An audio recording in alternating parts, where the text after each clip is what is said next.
Ah Près oui, de 3 milliards écoutez. d'euros d'amende pour des pratiques anticoncurrentielles dans le secteur de la publicité en ligne. La Commission européenne sanctionne sévèrement le moteur de recherche Google et lui demande de se conformer aux règles de l'Union sous peine de sanctions supplémentaires. Une rude semaine pour Google qui écope de 3 amendes différentes. Aux États-Unis, 425 millions de dollars pour atteinte à la vie privée de ses utilisateurs. En France, 325 millions d'euros pour des manquements en matière de publicité et de cookies. Et donc finalement dans l'Union européenne. Mais Google dispose d'un allié de poids qui pourrait lui venir en aide.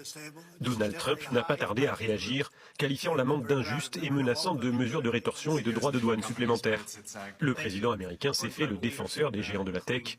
Il leur a d'ailleurs déroulé le tapis rouge jeudi à la Maison-Blanche, chacun promettant des dizaines de milliards d'investissements aux États-Unis. Cette semaine, Google a été frappé par une avalade d'amende, près de 3 milliards d'euros de Bruxelles pour abus de position dominante, 325 millions de la CNIL en France et plus de 400 millions aux États-Unis pour atteinte à la vie privée.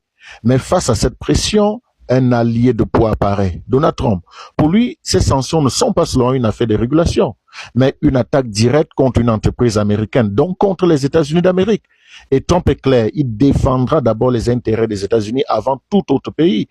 Contrairement à certains dirigeants européens, comme la France, prête à se sacrifier pour l'Ukraine alors que ses propres problèmes s'accumulent, Trump choisit de protéger son économie et ses entreprises stratégiques.